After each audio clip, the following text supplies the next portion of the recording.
Hi, everyone. If you are just joining us, we're just going to give it a couple of minutes before we get started, just to let as many people as possible join. But while we wait, if you'd like to introduce yourself in the chat, maybe let us know where you're from, where you work, that would be great.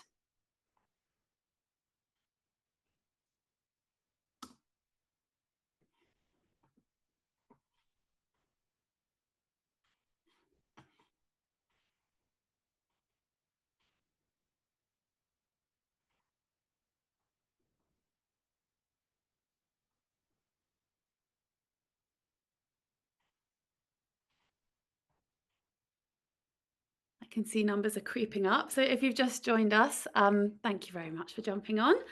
We'll just give everyone one more minute, see if anyone else is joining. But while we wait, if you feel free to introduce yourself in the chat and maybe just mention where you're from and where you work, would be lovely. Thank you very much.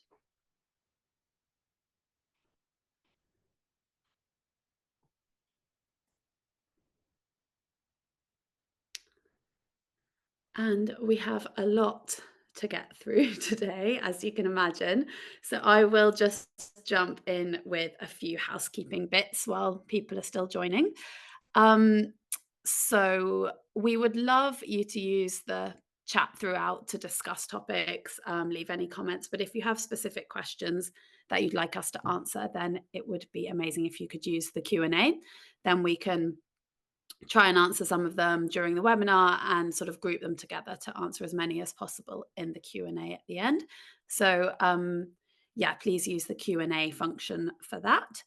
As you may have already seen, the session will be recorded. So we'll be sharing the recording after the webinar finishes. So keep an eye out for that. What else have I got to tell you? Q&A, and I think those are the main things. But yes, feel free to comment, chat chat away in the chat, but please use the Q&A for any specific questions that you'd like us to answer. We will have 5 minutes for Q&A at the end, so I will try my best to group them all together and so we can get round to as many as possible. I think those are the main things for now, so I will. Hopefully everyone's joined. I will hand over to Lucy. Thank you so much, Tati. Hi, everyone. Good afternoon, or maybe good morning, depending on where you're joining us from. Before we deep dive into today's topic, I just wanted to give you a little bit of context about us, if you don't know us, about Greenheart, what we do, and why we're here today. So we're Greenheart, we're a social and environmental impact consultancy, and we help clients across industries, across geographies, and of various sizes really go beyond sustainability as usual. And we do this through a broad range of services, from setting robust sustainability strategies all the way down to impact reporting, but also helping a lot along the way with the depth of improvement and action plans across environmental and social impact. We also do this through our approach to consulting, where we're focusing on helping our clients and empowering our clients, giving them the right level of support, guidance, but also sometimes challenge along their own sustainability journeys. So one area where we've had, actually just this one, thank you. One area where we've had quite a few clients come to us in recent years is materiality assessments. For various reasons, some because they wanted to have a really robust sustainability strategy, sometimes because it is becoming a requirement in the new B Corp standards. And so that's why we thought it was probably a good time to have a webinar on the topic, to share with our community, not only about what does good look like, but also try and share some of the learnings that we've made across the work with our clients recently. So I'm Lucy. I'm the lead B Corp and Impact consultant at Greenheart, and I'll be co-presenting with my colleague Fern. And you've also already met Tati, who's moderating the chat and Q&A. In terms of what we will cover, today. So we will start with just a little bit of background again about like what materiality, what it is, what are different types of materiality assessment and key definitions, just to make sure that everyone has the same like basis and we're all on the same page. Then we'll be reviewing what a robust process for materiality assessment looks like. And then we'll have time to deep dive into some of the common challenges that we've seen along materiality assessments and try and share with you our humble insights and tips on how to navigate them. And we'll do indeed our best to keep time for Q&A at the end. So hopefully you will leave this session with a bit more confidence and clarity on what materiality is, also how it applies to your own business, and some practical tips on how to get on that journey yourself. But to get us started with the first agenda points, I will hand over to Fern. Thanks, Lucy. So before we get started, I'm just going to spend the next 5 minutes or so laying some kind of foundations of materiality, and apologies in advance if you've kind of really clued up on materiality. It's just important that we get everyone on the same page and cover some of the basics before we get into the juicy bits. So you would have seen a diagram, something like this before, in some way or form. It's really helpful just to think about what makes up materiality, financial materiality, impact materiality, and double materiality. So just as a kind of introduction, so when materiality was initially developed, it was primarily a reporting-led approach that was focused mainly on financial impacts. And that was because it was developed by investors and banks from a more traditional finance sector viewpoint. In more recent years, it's developed to include kind of a wider range of social and environmental impacts, but more importantly, impacts of the business on the outside world. As the finance and impact sector realised that financial materiality and impact materiality are all connected. So to put it simply, there are two different types of materiality that I've alluded to already. There's financial materiality and impact materiality. They are different, but they relate together to give you double materiality. So financial materiality in the concept of sustainability represents sustainability factors that have financial implications on the business from the outside in. We normally refer to these as kind of financial risks and opportunities, and they could affect things like cash flow, access to finance, capital, profitability, and they're the more kind of traditional business risk management frameworks. On the other hand, we have impact materiality, which refers to the effect a business has on the economy, the environment, or society, so the inside out impact. And these don't tend to be expressed in financial terms. So in summary, we have financial materiality, which equals the impacts of the business on the outside world, the impacts of the outside world on the business. And we have impact materiality, which is the impact of the business on the outside world. So both perspectives make up double materiality, and they both look at positives and negatives of any issue that comes up. They also consider what is currently happening, so actual impacts, risks, and opportunities. You will see that called IROs throughout the presentation. We'll try not to use it too much, but it's one of the lingos we tend to fall into. So they consider positive and negatives, but actual and potential, which is the future impacts. So it's not just kind of in the here and now, it looks into the future, which I'll come on to in a moment. But as you can see on the screen, there's a couple of different standards and frameworks, and different frameworks favour different approaches. So, for example, some frameworks tend to be more impact focused. So B Corp, GRI, Global Resource Institute, for example, Global Reporting Institute, rather, and they tend to focus on the more impact materiality just because of the reporting that they're focused on. On the other hand, you have SASB, Sustainability Accounting Standards Board, and IFRS, International Financial Reporting Sustainability Reporting Standards, sorry. Then you have, they focus on financial materiality just because they tend to be developed by the finance industry, for example, and they have different drivers and needs.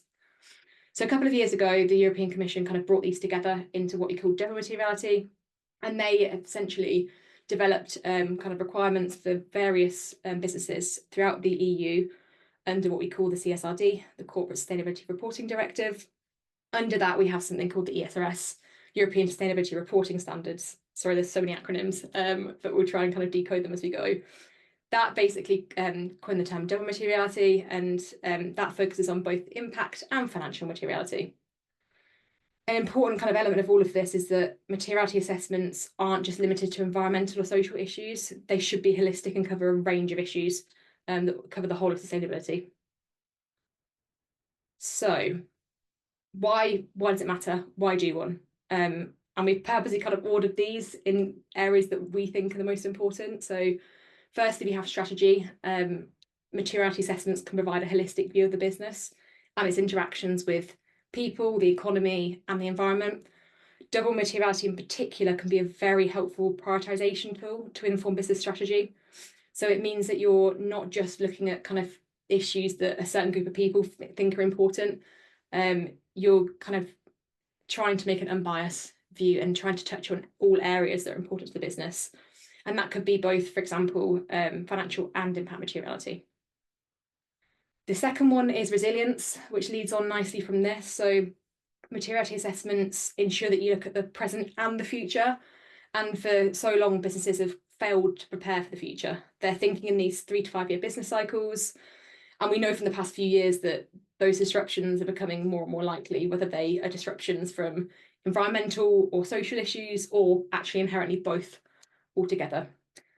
So for businesses to prepare for the future, they need to think and break out of this 3 to 5 year business cycle, which is what materiality helps to do. We're thinking like impacts now, but also impacts from the 2040s into 2050s. And lastly, compliance is last on the list because we think it's kind of not the core area of driving for materiality. But when I say kind of compliance and reporting frameworks, I mean compliance required by law. So certain jurisdictions require different levels of materiality reporting for certain businesses, but also voluntary reporting. So certain frameworks require voluntary reporting of materiality at varying levels. And regardless of what the compliance and frameworks are requiring, we're seeing really, really strong trends in that more of them are including materiality requirements to some level. And it's not really surprising because what they do is materiality assessments help to clarify so many different stakeholder questions and cover so many different areas. What we then have is a quick, I'm not going to go into this in too much detail because Lucy will cover the kind of 2 main ones of our audience here of CSRD and B Corp in a little bit, but here are all the different kind of a snapshot of the international frameworks that somehow require a form of materiality reporting. So I've talked about CSRD, I've talked about B Corp, I've talked about IFRS. Important consideration on here, we've put in, for example, the UK Sustainability Reporting Standards. These are currently in draft, currently voluntary, but the government's consulting on whether they should be mandatory for a certain range of different businesses in the UK, and this would adopt IFRS S1 and S2 requirements into UK law. So, for example, there'll be financial materiality requirements on some businesses in the UK. Many businesses and countries have already actually integrated them, or they're currently working to integrate them. There's a couple on there as well. So we've got TCFD and TNFD, which they're not directly related to materiality, but they do a form of materiality, just in limited scope as well, which you may have heard or had experience with in the past. So 2 key kind of questions to ask yourself is, are you likely to become a large company under B Corp standards in the near term, in the longer term? And will you fall within the scope of CSRD in the next few years? They're the kind of 2 main questions we're asking businesses to think about. So I'm going to give you an overview of our materiality process. And I'll say it kind of throughout many times, but it's important to make clear that there is no one-size-fits-all approach for materiality. There is lots of guidance and requirements out there from various different frameworks, but businesses do have some flexibility in how they actually undertake a materiality assessment. So it's up to businesses mainly to decide kind of how it works for them and how it best works for them. There are obviously requirements under different frameworks and standards, but we developed this process as a kind of covering all of our areas, essentially, that could be required. And it's based on kind of all these standards, but also our experience as well. Kind of regardless of what approach you decide to take, it's one of the most important things is documenting your process and having transparency over it. So kind of always thinking, if someone else came along and replicated this process, do they have all the information they need to do that? And do they understand what's been taken, what's been carried out? So this is a bit of a scary slide, but I will talk through it. Essentially, these are the steps we follow at Greenheart for the majority of our clients, and we'll flex it in certain ways. But this is generally the bones that we follow.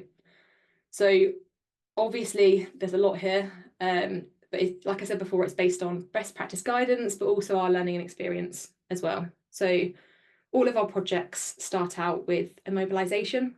So it's very, very important at this stage for materiality, and it's important so we can outline our objectives and drivers, we can determine our methodology in advance of doing the work, we can plan for timelines and deliverables. When does the client, or when do you need your result by? For example, is there a certain deadline that you need to meet? We'll then kind of obviously brief all our clients on materiality, making sure they really understand the process. You can't conduct a materiality assessment without that, and it needs to be a two-way process that we're carrying out. So it's a really, really important stage. Another important thing here is thinking about stakeholder engagement. So stakeholder engagement is a requirement on some of the standards and frameworks. So it's really important that we actually outline in advance where we're going to require stakeholder engagement, who we're going to require to be involved in that, and when, to make sure we've got the right people in the right place at the right time. What we then do is go into company context as a kind of first step. So for new clients, we'll jump straight into a value chain mapping exercise just to make sure we understand everything that carries, we should make sure we and them understand everything that happens in their business throughout their whole value chain. We then kind of supplement that with industry and desk-based research to plug any gaps that there might be. We also look at what's been done already, which is a really important step that Lucy will touch on in a bit. So we look at, for example, carbon footprints, environmental management systems, D&I survey results, supplier lists, human rights analysis. We bring everything that's been done already that could be helpful into this kind of consolidation approach. Stakeholder mapping is a really important stage, and you'll see there's various stakeholder mapping boxes on here that are highlighted in the black outline. It's carried out at every stage, well, most stages anyway, and there's a reason for that. It's to make sure that everyone's engaged at the right times. And so we do that as well. What we do in this particular stage of the understanding stage is actually map out who the stakeholders are and create a stakeholder engagement plan for the rest of the project. We then have the really juicy bit, which is where it starts to take shape, which is the identifying IROs, so impacts, risks, and opportunities. So we create a long list. So using the information in the stage before, we create a long list of all sustainability matters that could be relevant to the business.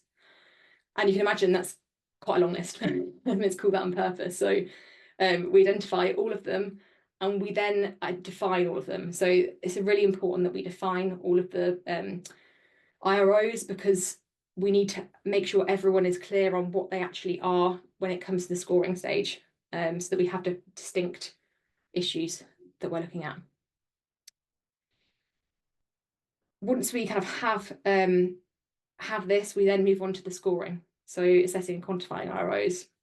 And as kind of I've said before, we developed quite a rigorous process to defining overall materiality. I'll show you that in a couple of slides' time. But we essentially assess with the numerical scoring and justifications how material a topic is.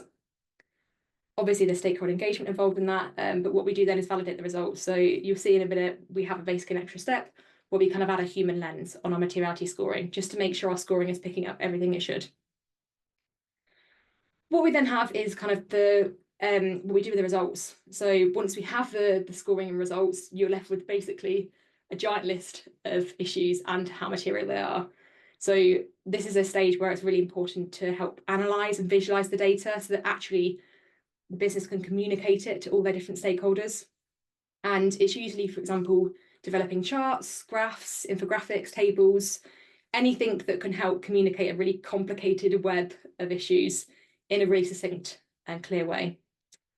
A best practice is also to produce a report. So as with anything, produce a report that shows the process followed, methodology considerations, what was found, and next steps, which is another important bit that Lucy's going to touch on later. But this is one of the most important steps, which is reviewing strategy and embedding the next actions that the materiality is going to inform. So this involves, for example, setting KPIs, defining further stakeholder engagement, looking at further risk management, looking at risk and opportunity management, for example, and making sure that the results and all the effort that's done to do the materiality assessment isn't left to go to waste.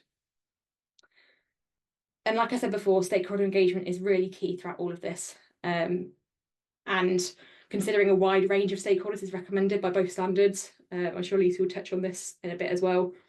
But this stakeholders could be, for example, like employees, C-suites, clients, investors, communities near facilities. It could even be silent stakeholders such as nature and someone kind of taking on a responsibility for acting on behalf of nature. And this way, by having a wide range of stakeholder engagement, we try to avoid any biases in the results. This is an example of the IROs and then topics and subtopics. So, for example, just as a reminder, we have impacts, so impacts of the business on the outside world, and financial risks and opportunities, so impacts of the outside world on the business. These are some examples of how you can split the scoring, and this is why, for example, topics and subtopics are really important, so groupings of issues. So here's a couple of examples. We've got climate change is a topic that you'll see very, very often. And some examples, not all, but some examples you can see under subtopics are, for example, greenhouse gas emissions and extreme weather events. Here's some examples of how you can see them split between negative impacts and positive impacts and risks and opportunities. And they're just slightly different viewpoints on the same issue. So for greenhouse gas emissions, a negative impact could be the company actually impacting the climate from their emissions. Positive could be actually the company's emission reduction or avoidance or investment in carbon projects, carbon compensation projects could have a positive impact on the outside world. Then you have the financial issues. So a risk could be that achieving emission reduction targets requires a lot of investment. An opportunity could be actually that reducing emissions actually helps save cost and creates efficiencies, and also that having a robust climate plan and meeting targets is good for reputation and means you're more likely to have an increased revenue because of that. I won't talk through the rest of them because we don't have time, but there's some on the page just for you to go through in your own time as well.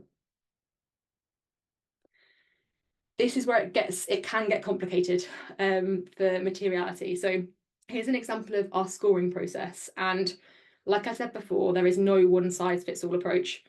It all depends on the company and what they've got in place currently. There is guidance out there. There's lots of guidance out there on kind of what scoring should look like and certain things that are certain elements that are kind of non-negotiables. But essentially, we've based our scoring off of all this guidance out there and just our experience as well.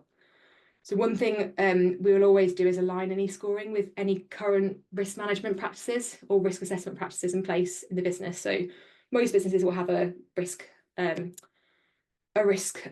management framework, and they'll assess the different kind of severity and likelihoods of different risks. So we'll try and align with that. If the client's happy for us to do that, if they want to kind of scrap that and create a whole new approach, we'll guide them through that as well. So regardless of what you're looking at, the scoring is based on two main concepts, which are really important to get your head around. So we have severity or magnitude. That's the size of the impact or the issue.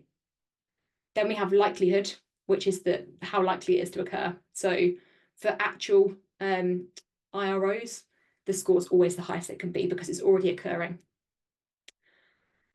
These are kind of then combined to produce an overall kind of materiality score, and then the business will determine what their threshold is for materiality. And this is an example matrix you can see. So this matrix shows the likelihood score and a severity score. It doesn't have to be 1 to 5, just an example. And then the colours are what the overall deemed materiality is off the back of that. So likelihood score of 5, severity score of 4 would be a material issue. And the threshold can be set by the business as long as it's justified. We then have this kind of range of potentially material issues. And we've put this in on purpose in our process because it means that for those issues, it's where the scoring is potentially on the fence and needs a bit more of a human lens or a bit more attention. So we have a kind of second step after this automated scoring where we say, actually, is this representative of the issue? A really important other element is that severity is based on 3 different trends. The severity is based on a mixture of scale, scope, and irremediability. Scale is how grave the impact is. scope is how widespread it is, and irremediability, which is only for negative impacts, is can it be remedied or the effects be reversed. So for impact materiality, these three make up severity. For financial materiality, severity is actually much more simple. It basically is just how big is the financial impact. So then three concepts are really, really important to understand, and they're combined to make an overall severity score. One important note as well is that for human rights issues, particularly in B Corp and CSRD, is that actually in the final scoring, severity should outweigh likelihood, just to make sure that you're picking up any kind of salient human rights issues when you're going through that scoring. So here are some examples. I'm not going to go through these in detail, but there's some examples from charts that we find helpful from various different businesses. So these are examples you may have seen already. Here is an example chart from Selena, a food company, and they basically look at impact materiality only. So you can see they've got impact on this bottom scale. They've then actually got the importance of stakeholders on the other. So they're showing how they've engaged with stakeholders and what their stakeholders found important. Then we have another example from Bowman. They're more of a matrix approach. So they've done double materiality. They've got those in the bottom that are just financially material, those at the top that are impact material, and the top corner, we've got things that are material from both perspectives in a double materiality. Another example from Smith's group, just a way to show the results. They've kind of set thresholds on how material issues are, and they've obviously labelled all of the different issues. So they've got kind of delivering net zero, safety, health and wellbeing is material from both a financial and impact materiality perspective. So I'm going to hand over to Lucy, who's going to talk through some of the main differences between B Corp and CSRD/ESRS in terms of materiality. Indeed, thank you, Fern. Indeed, a question that we get a lot from clients and that we've seen was also submitted in the registration form to this webinar was actually what are the requirements for materiality in the B Corp standards, in the new B Corp standards. And we just wanted to bring that into comparison, just to show where there is overlap, where there is alignment, but also where there is differences, for instance, with the ESRS. So in the new B Corp standards, there are two specific requirements that are dedicated to materiality, PSG 2.3 and PSG 2.4. PSG 2.3 is asking companies to conduct a materiality assessment, and PSG 2.4 is asking that this assessment looks not only at B Corp, at topics that are included in the B Corp standards, but also beyond at other topics. So for instance, if you're a company in services or in tech, that might be issues around data protection and cybersecurity. If you're a food business, that could be issues around health and well-being of your customers, etc. And PSG 2.4 also asks that you are then setting targets, smart targets against all of those topics that are material.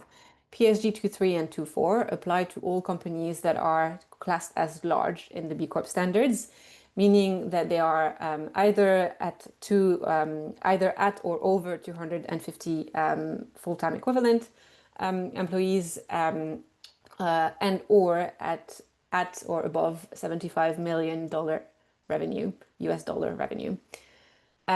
So these two requirements apply to all companies that are large and above. However, the materiality concept is really woven into the standards. So not only, arguably, the new standards now aim at really addressing issues that are material to almost all businesses, if not all businesses in the world, but also there are notions of materiality in two other requirements. ESC 1.7, that requires company to conduct an environmental impact assessment, and HR 2.1, that is requiring companies to conduct a human rights saliency assessment, which is essentially an impact materiality assessment on human rights topics, but just the word saliency is the one that is the most used historically in the human rights world. Why this is important is that because these two requirements apply to actually a high number of companies that are on the medium track.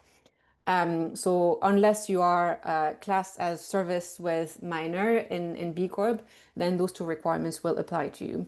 So you have a little bit two options, and this is for you to see depending especially on your growth trajectory. So for instance, if you are medium today, but quite likely to become large, and therefore the requirement to do a really holistic materiality assessment might apply to you in future.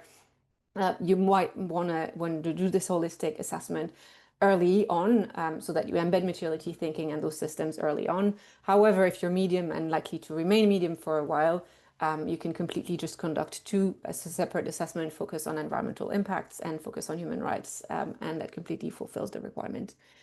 In terms of materiality type, while the ESRS have introduced and really were a big step in making the notion of double materiality more used across sustainability reporting, the requirement for B Corp is only impact materiality. However, because double materiality assessment looks at both financial and impact materiality, if you conduct a double materiality assessment, this is also totally accepted, as long as your the impact aspect of your double materiality assessment is robust enough. Both standards really have a comprehensive view of ESG, so we'll be really looking at all areas of social, environmental, governance impacts. What's interesting is in ESRS, there is actually a number of topics that are listed in the standards, and if a company is actually finding that some of those topics are not material to the business, they should provide a justification for this in their reporting. So essentially, ESRS constitutes like also a bit of a short list of minimum topics, usually to consider. And on the topics to consider, B Corp is a little bit specific, as we mentioned earlier, on making sure that the company looks not only at topics that are already covered in the B Corp standards, but really takes a holistic view and looks at topics that might be relevant from their own operations and issues in their own value chain, etc., etc. In terms of stakeholder engagement, so no framework has a very specific, detailed, step-by-step, this is exactly what you should do for stakeholder engagement. However, it is crucial for all standards. So, for instance, in ESRS, there is no specific behavior that is prescribed. However, it is really written black on white that stakeholder engagement is seen as essential. And the ESRS is asking engagement relevant to these two perspectives of double materiality. So on the one hand, engaging with affected stakeholders for the impact materiality bit, and engaging with users of the sustainability report. So essentially people that read the sustainability report, for instance, investors. B Corp actually goes a little bit further, and while they do not prescribe like very specific actions or format for engagement, they do require that companies look at minimum at 6 groups of stakeholders. That will be no surprise to those that are familiar with B Corp, where we find workers, suppliers, customers, investors, community, and the environment. There's also a requirement that the whole materiality assessment process is overseen and at the end reviewed by the highest governing body, which is really also showing the importance of engagement of really senior stakeholders and your executives, not only at the beginning and the end, but also probably throughout the whole assessment. In terms of frequency, the requirement for B Corp is only to complete the whole assessment every 3 years. However, it is highly recommended to conduct interim reviews, and indeed, if you are to then also embed stakeholder governance, it's certainly something that you will be embedding regularly, depending on your own reporting rhythm and depending on your own mechanisms for tracking impact and KPIs, etc., within the business.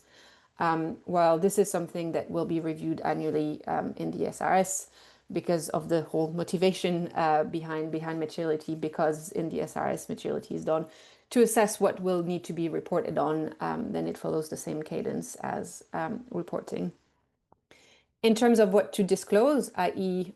what to share publicly about your materiality assessment, essentially both are not necessarily asking that you publish and make a public materiality assessment report. However, that you do publish information publicly about both the methodology and the outcomes. So in ESRS, this is something that will be included in your sustainability statement, aka impact report. Sustainability statement is just the EU jargon for it. And in B Corp, the requirement will be that you also disclose the outcomes. So what are your material topics at the results of the assessment and what was the methodology that was followed. This can be published in your impact report, but doesn't have to be. It could also very well be, for instance, on a dedicated page on your web page, on your website, and so on. Also worth noting that because B Corp requires that you set targets against your material topics, you should also plan for then disclosure of those targets and your progress against those targets over time. Last note around third-party review. So in ESRS, companies are required to have a degree of independent assurance of their sustainability report that's introduced in a phased manner, meaning that while the auditors might not necessarily dissect every single aspect, they will definitely look at the outcomes and the methodology followed as reported in the sustainability statement, and look at it is robust enough and meets best practice. And it's worth noting that while this is not exactly, I mean, this is not the case. There is no mandate to have your materiality assessment audited in B Corp. There will be a level actually of review of whether your materiality assessment is good enough, because we know now that the new B Corp standards will be assessed and certification will be done not by B Lab themselves, but by third-party assurers. And there is a level of guidance in the big PDFs of the standards, and we're also hoping and expecting a bit more information about the assurance process. But there will be at some point essentially this third-party assurers reviewing and making sure especially that your company has not completely missed out on topics that are quite obviously material, depending on your size and industry, for instance. So that was a lot. Hopefully that was clear though, and now we'll be moving on to highlighting a few of the challenges that we commonly see. So quickly we'll speak through 5 of them actually. First one is, how do I make sure that my materiality assessment is not duplication of work and that I actually leverage everything that exists as much as possible? Second, around stakeholder engagement, right? Stakeholder engagement, yes, and how to get it right. Third, around scoring and hopefully how to avoid the overwhelm throughout. Fourth, around how to communicate results, and especially like to matrix or not to matrix. And fifth one, last but not least, around turning all of those insights into strategy and action. So first one around leveraging like existing work and existing assessment, existing resources. So obviously, and you might have experienced this yourself when trying to make the case internally for conducting a materiality assessment, it can easily be seen as a bit of a duplication, especially for companies where you feel you already have a strong grasp of your impacts or of your risks in certain area of the business. For instance, if you've already looked in detail at your supply chain, or if you already looked in details at how you treat your workers and already have those assessments on file. And any perception that this is like doing duplication of work can create like conflicts, and especially if you're taking potentially a risk that your assessment comes with slightly different results than those previous assessments, and therefore it just creates more confusion, less clarity, and is essentially really an inefficient use of your time and resources. So how to avoid, in summary, it's basically 3 words: communication, communication, communication, at all stages, but really think of that really upfront and talk to all stakeholders in the business and try to understand everything that has been done already and all of the knowledge that the business already has that you can leverage. It will actually make your work easier because you do not need to reassess what has already been assessed, only to take this into account then in your scoring and your assessment. And you can focus your time and resources on like those gaps and identify the gaps, identify the areas where you do not have the knowledge and therefore need to conduct more targeted like research or engagement. This is worth both for what has been done in the past, but also what might be like in progress. So it could be, for instance, that you have, colleagues that are, reworking on your risk assessment framework at the scale of the business, or you might have a colleague working on drafting your environmental aspects and impact register in view of ISO 14001 certification. So there are many different things that might be as well in build. So for those, make sure as well that you have a view that it's happening, and make sure that you can engage with colleagues that are working on those aspects, so that you can work together even, and potentially involve them as much as possible and where relevant in the materiality assessment. Second challenge is around stakeholder engagement. If we can go to the next slide, please. Is around stakeholder engagement and how to get it right. So it's especially challenging, as we've said, there is not one way to do stakeholder engagement, and there is no prescription of exactly what a company should do. So this leaves us with often quite questions around like how much is enough, how to do it meaningfully. Does that mean that I actually need to do interviews, surveys, all of the above? But the other challenge is, okay, if I've spoken and I've collected a lot of insights from various range of stakeholders, what does that mean then for the scoring, and how do I translate that into insights? So how to deal with this, or how to avoid those challenges? First things first is really make sure that you have a good view of all of your stakeholders, stakeholder groups, affected stakeholders, stakeholders that might affect the business, but also review all of the existing engagement mechanisms that you have, because there is no need to necessarily replicate engagement mechanisms where you already are sitting on a lot of really precious data. So it's actually the case that some companies already have really robust employee engagement mechanism with a lot of insights about what their employees care about and do not care about, or listening sessions, listening forums where they really know, and therefore the use the utility of doing yet another like mechanism for engaging might be a little bit superfluous. Again, basically, you're reviewing what you already have and what you're already setting on. Make sure that you will help you craft an engagement plan that is targeted at really plugging the gaps in knowledge and understanding. So at minimum, you want to be involving various internal stakeholders, but ideally you want to engage as well with various internal stakeholders, and ideally you want to engage as well external stakeholders on this. It's good to be ambitious, but be realistic and basically focus on what your priorities are. You can definitely build on this over time. So you can focus maybe for your first assessment with just let's just talk to actually our top 2 suppliers or our top 2 distributors and make sure that we have meaningful conversation with those. And then over time, we would also like to engage more meaningfully with this and this group. When you engage with them, be sure that you're clear and specific in your asks. Of course, it is helpful if you're at an earlier stage of the assessment, and just trying to map out your universe of topics. You can ask these broad questions, but most of the time, what you will be after is actually some quite specific insights from the stakeholders and understanding, for instance, how are they really affected on such and such issue, and help you refine your own scoring in the light of those insights. Throughout all of the engagement and throughout as through the entire assessment, document. Try to take notes as much as possible, and this will be very helpful to help yourself actually digest all of those insights, and come back to it, but also then use this as justifications in some element of the scoring.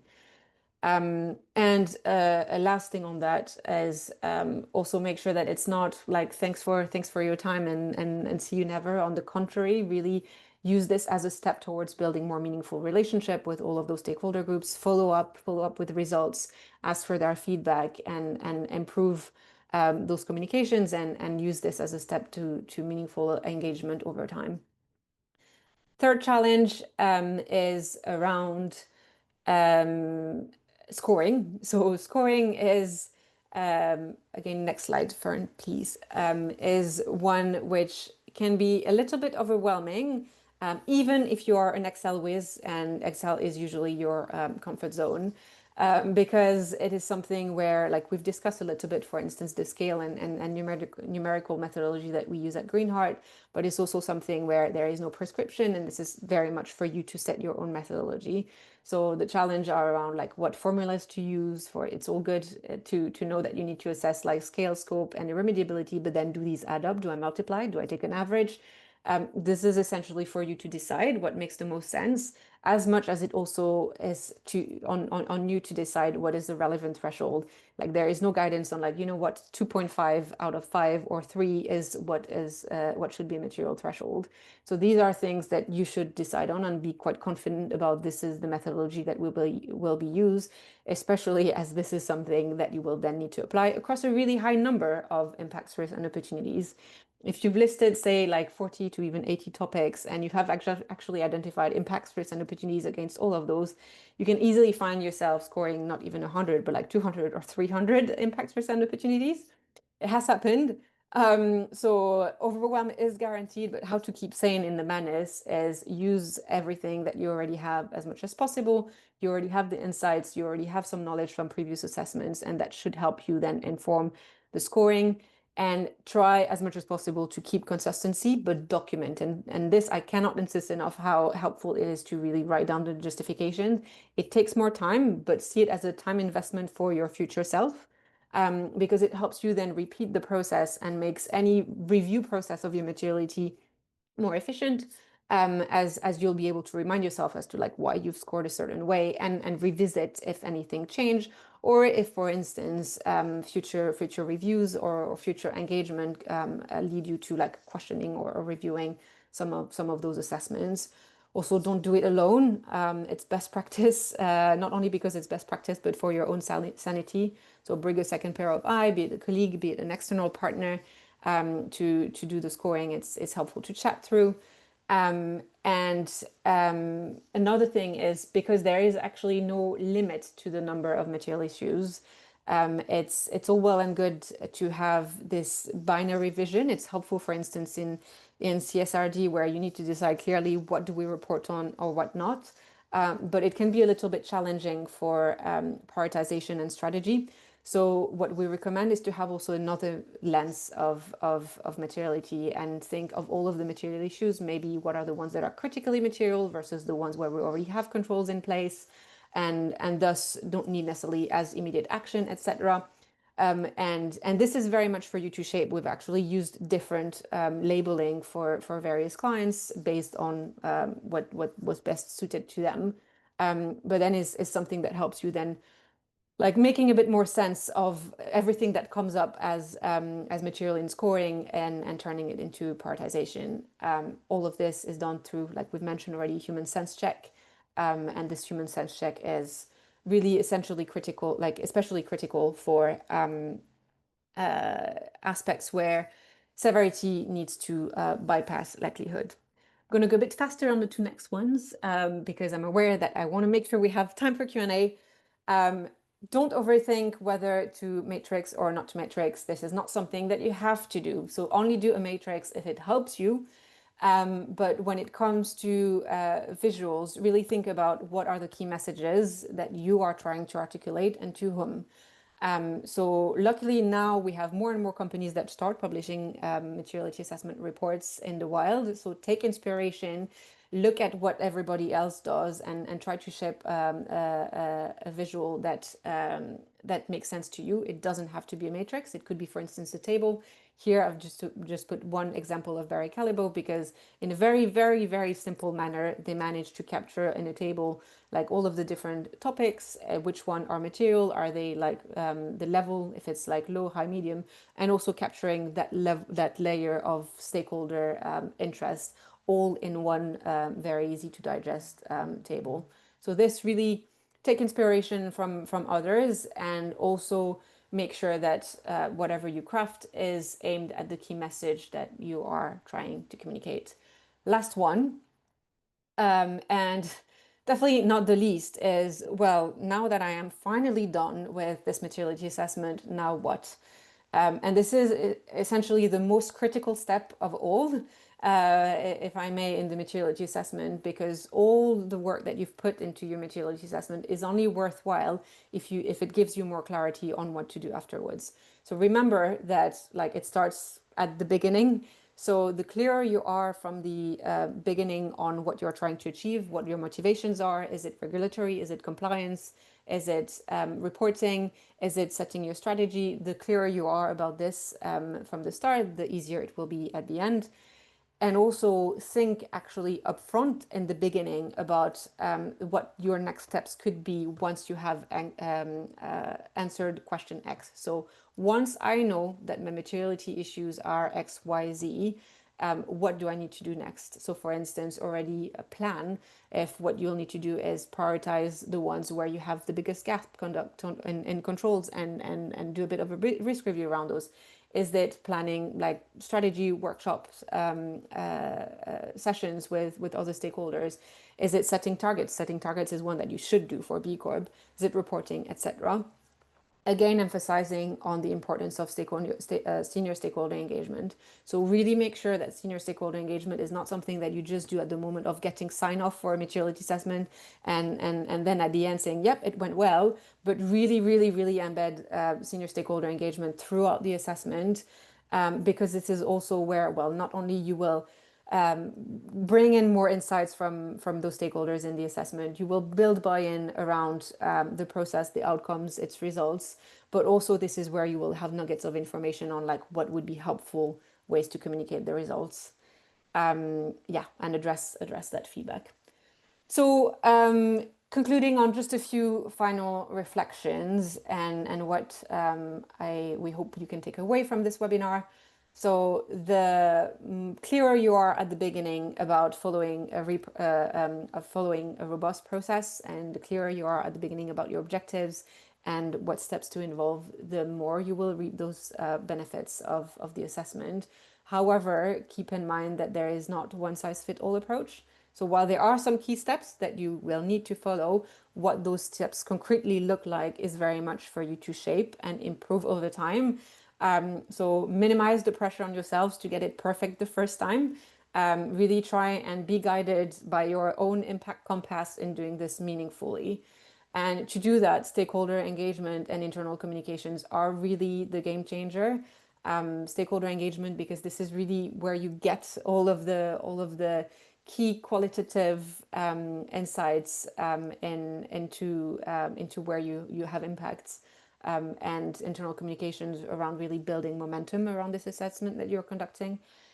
If ever in doubt, and this will likely happen at some point, like remember what's the end goal, what's my North Star, what are we trying to achieve and get out of this, but also keep in mind that action shouldn't stop with a report, and quite the contrary.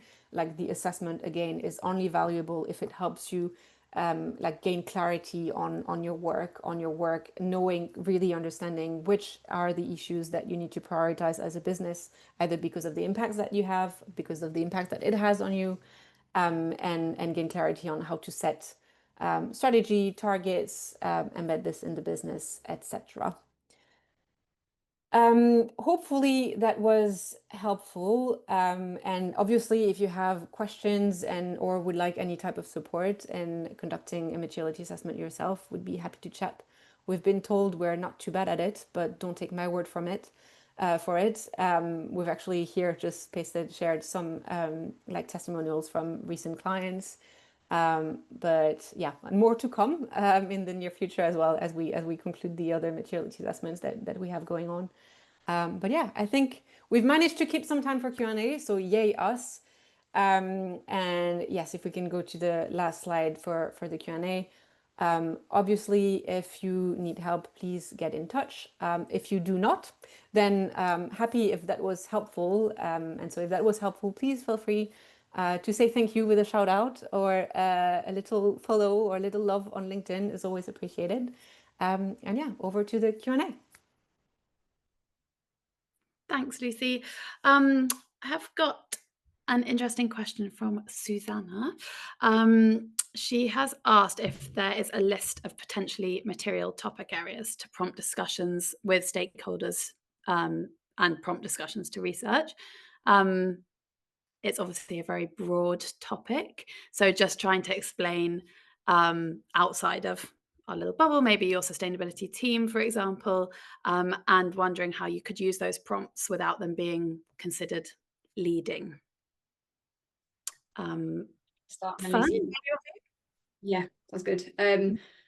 On the kind of first point, there's lots of different resources on kind of topics that businesses should consider. So the ESRS, for example, the European Commission standard, have a list of kind of topics that all businesses should consider.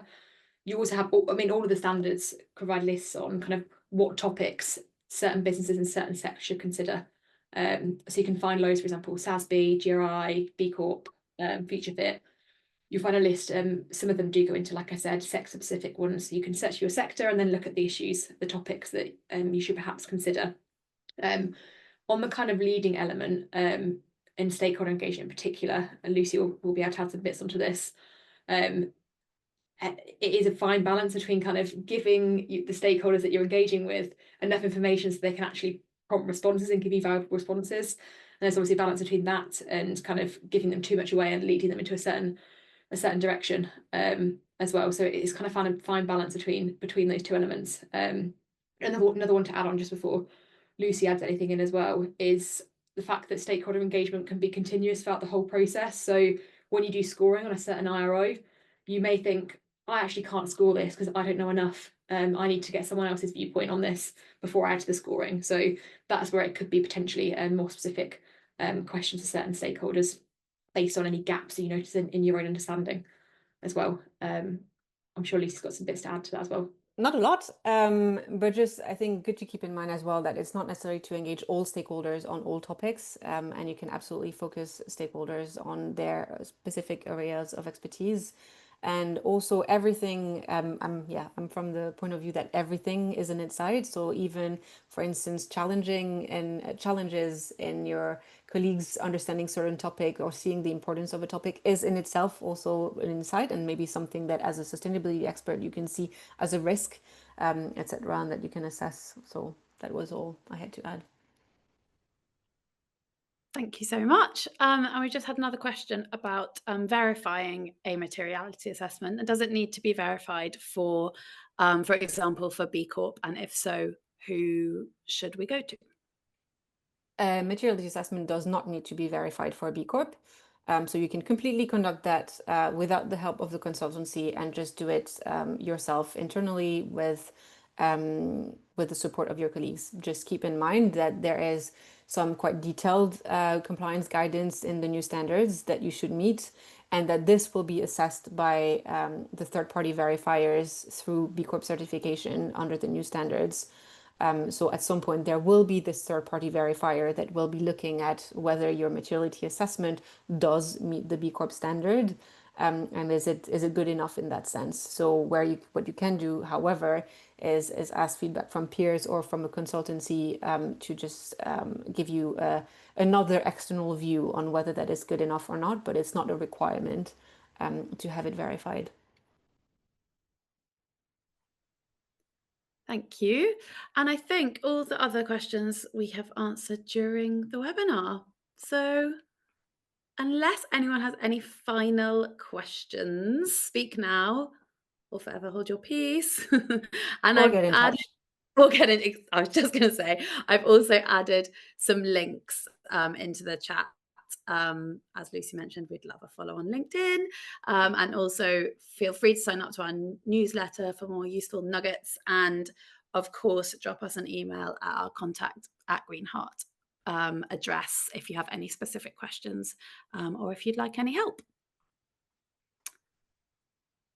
Any last words? Oh, we've just had one more question. Let me just read it quickly. 2 minutes. So Mike has asked, for companies categorized, I think this is probably one for you, Lucy, categorized under service with a minor environmental footprint.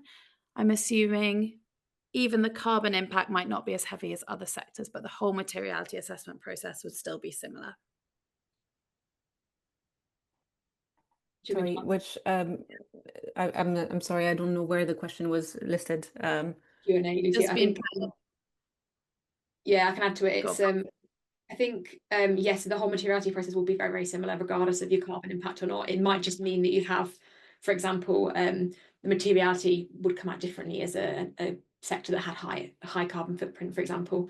But doesn't mean to say that there wouldn't be other kind of environmental areas and social areas that would be kind of larger in impact just because you have a low carbon impact. So it's a really helpful process to kind of capture all impacts, not just carbon and climate. Amazing. Thank you so much, Ben. We are bang on time. So thank you, everyone. Thank you for all your questions. Thank you, Fern and Lucy, for all your words of wisdom. And like I said, feel free to get in touch. We will share the recording after the webinar. But yeah, if you have any specific questions, then do drop us a line. Thank you so much for joining. Thank you, everyone. Good day.